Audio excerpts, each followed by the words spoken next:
So today we're going to just kind of recap what we've been doing in order to try and learn or stay in the staying present mode, living in the moment. So what we've sort of discovered so far, and then I've got another tip, tool, job for you to do in order to help you even further. So the first thing that we did was kind of start narrating our life.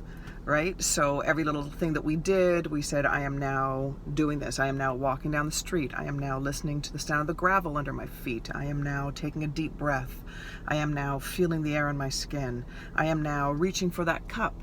I am now taking a sip of water. I am now going to the bathroom.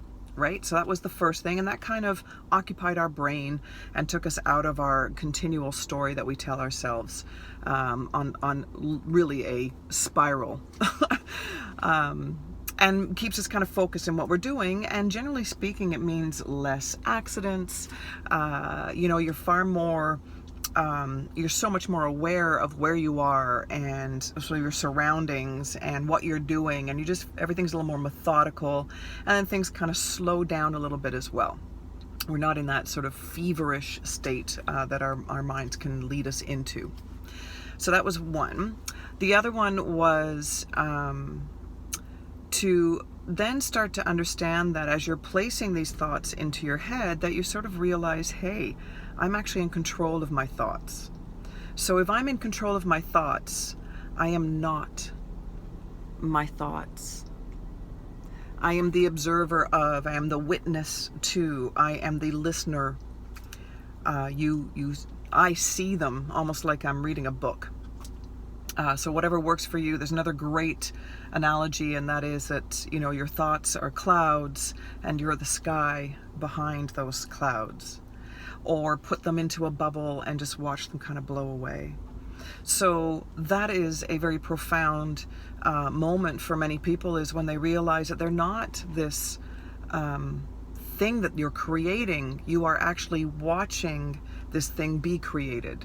Right? So if you're not your thoughts, then as the observer, what you are is this kind of calm, neutral space, this energy, this vibration, this I can deal with anything that comes my way, the less drama, confident, calm, peaceful, giving, compassionate, caring, loving space, where you not only are compassionate to the world around you, but you are to yourself as well, because you realize, oh my God, you are creating these thoughts. You're not them, you're making them.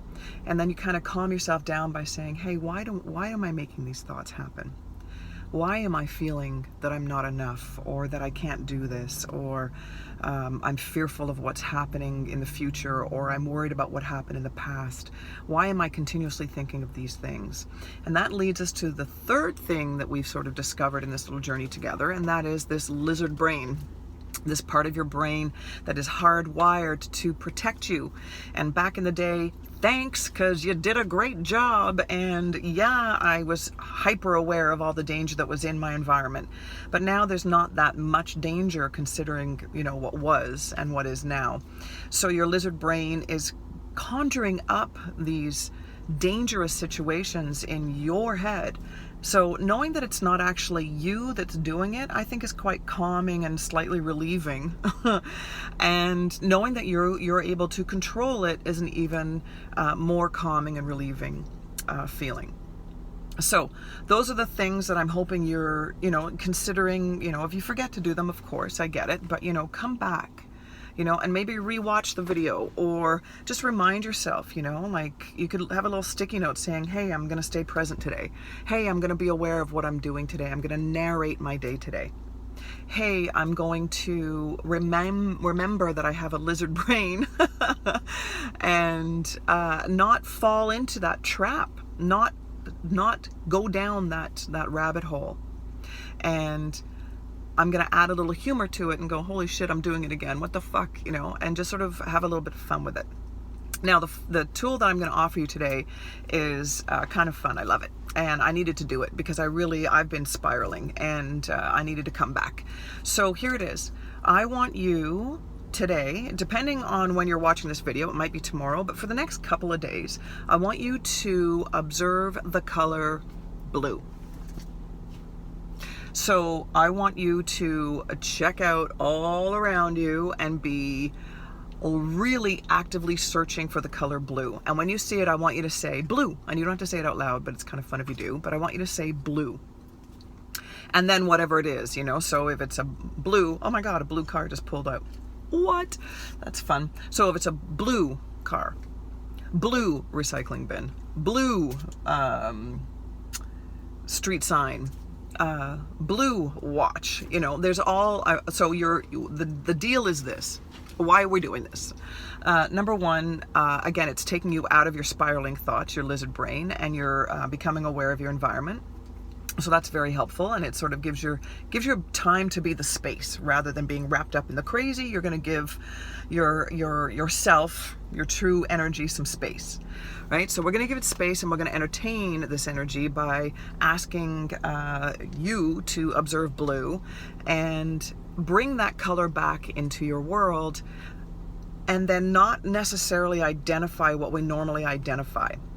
So what I mean by that is when I see a recycling bin, I will think recycling bin. But if I think, oh, I got to find blue, and I see a blue recycling bin, I'll say blue. And then maybe my thought will go to recycling bin, but the first thing is blue. So I'm shifting a focused brain from something that I'm used to labeling and identifying, and changing it and just switching it up and giving it a new direction. And this sounds really fucking small, but it's really fucking important shit. All right, so I want you to do it. I want you to, for the next couple of days, observe blue, say blue in your head, or say it out loud if you want with a smile on your face. Have a little bit of fun with it. Be aware of just how much blue is out there. It's super cool. And then after a couple of days, change that color to orange. And then after a couple of days, change it to yellow. And then change it to red. Change it to purple. Change it to pink. I would say green, but holy God, like green is fucking everywhere, right? You'll be driving down the street going green, green, green, green, green. It's going to be crazy because the backdrop to nature is green. So we're not going to do green. I mean, you can if you want, but you'll be saying it a lot. That's up to you. You can have some fun with that too if you want. And gray, same thing. Sadly, gray is a backdrop to our world as well. So start with blue. Do it for a couple of days. You know, you'll forget, and then you'll come back because you're going to see blue, and you go like, oh my God, blue. All right. So it sounds small, but it's really fucking big. You're going to shift. We're shifting. We're making the shift. It's so awesome. It's so exciting. So yeah, that's what I want you to do. Okay, so go back to the other videos if you need to. Share with whoever you think might benefit from this. I hope you do benefit from it. I know I do. So thanks for actually inspiring me to do these, because it's helping me too. So let's work on bettering ourselves together, and better us, better fucking planet, better fucking world. Oh my God, I'm gonna cry. Oh my God. Okay, bye.